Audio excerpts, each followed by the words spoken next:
Today in this video, we'll be going through crypto investing mistakes and where they rank on this tier list.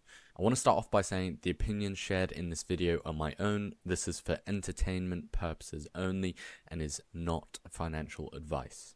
So let's start off with not taking profits. This one is pretty situational and very much depends on who you ask. Some people continue to buy regardless of price and their only goal is to have as much of a coin as they can. But for most people, we would be lying if we said we weren't after a bit of profit at the end of the day. Nowadays, staying invested isn't the worst thing in the world. So if you zoom out over the last 10 years, crypto prices of the top coins have continued to trend upwards. That's not to say it's always going to go like that forever, but this is even before any major ETFs and corporate finance adoption. And for that reason, I'll keep it in B. There are many reasons as to why people don't take profits, so this one really is personal preference. Next, we have leaving crypto on the exchange. Now, this is a big one. I think a lot of people in the crypto space will immediately chuck this into S as far as mistakes go, and I definitely agree if it's not your keys, it's not your crypto. But there are some instances where it's not the end of the world. So while it carries risk, just ask yourself how many major exchanges are going down daily. In my eyes, you should keep a minimal amount on the exchange at most and leaving the majority in your wallet. Preferably cold, but if not, a hot one should do just fine. When it comes to your exit strategy, you're going to need an exchange one way or another. So with that being said, I'll put this in an A. Next, we have ignoring fees. So this one scales and it only gets worse the more you invest since it's off of a percentage point. So it could be a D or it could very much be an S if you don't spend the time to shop around for lower fees. There's little reason to continue to pay high fees unless you're specifically region locked out of a cheaper one. But I do get it if there's no other option and it's the price of admission. It's really only a couple % off of your profits. So in this case, I'll give it a D. It's honestly better to buy and own the coins than sit and miss out all because of some fees.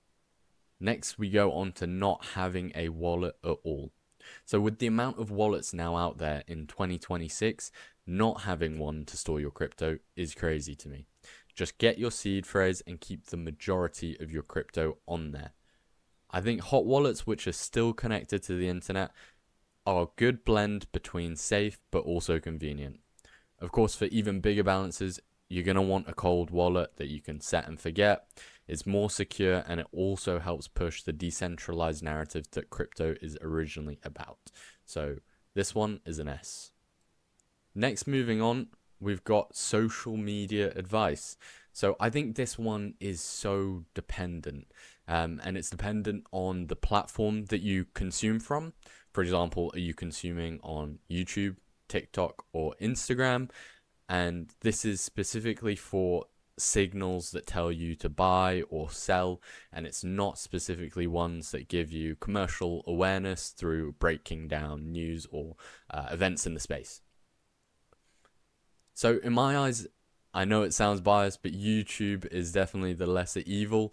You can get some great creators on here, and the thing is with short form content, the clue is in the name. I personally don't think it's long enough to make an informed decision to back with your hard-earned money. So the biggest issue I have with social media though is regardless of the platform, it's often just noise. So not everyone will be right all the time, even your favorite creators. You're much better off not being dependent on them to give you your next play. Learn how to pick out coins of your own. And while I get that it's extra time and effort not everyone has, it's the best way to truly learn all that crypto has to offer, even if you make mistakes along the way. They are good for staying in the loop so long as you don't crutch on it. So make the decisions for yourself. It isn't the end of the world, so I'll give this one a C. Moving on, we've got buying the hype. In my eyes, this one is all dependent on your timing. So if the hype is building on-chain, in forums, and in a crypto space without much commercial or public knowledge, there's still great risk, but there can also be great reward. But on the other hand, if you're hearing about it because your uncle or family relative is talking or asking about it, then it's probably a good indicator it's hit mainstream media and that most of the gains have already been made. It really depends how you swing it, but I'll give this one a B. Timing can really make or break the mistake here. So next, we've got constantly checking prices. This one's for all the newbies or anyone returning to crypto space after buying in the bear and coming back to it at the start of the bull run. Especially if you are just holding for the long-term gains, you do not need to be checking price action every 5 minutes. With that being said, I think this one's pretty harmless, so for that I'll place it in D. Just try not to stress, and if you can't, you probably invested a little too much than you should have. Someone once said 2 things in life are certain, death and taxes. And they aren't wrong. This one's a biggie. Unless you live in a tax haven, you will need to pay taxes on your crypto. But not all taxes are created equally. And it takes one Google search to look up the laws on this. So there's almost no reason not to. I'm going to quickly put up some of the common ones on screen now. This honestly could go into S, but since there are some exceptions like being under your country's tax threshold and, for example, just paying using crypto and not needing to tax, this one goes into A.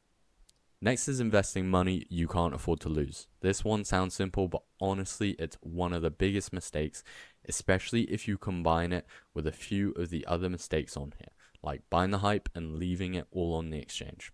This one is a non-negotiable and you shouldn't be investing what you can't afford to lose. Trust me, the risk is never worth the constant stressing and worrying, and for that, it's an S tier mistake.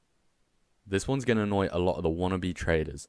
I'm not against leverage, but I am against over leveraging, which is extremely common when paired in a bull market, when volatility's up, as well as volume.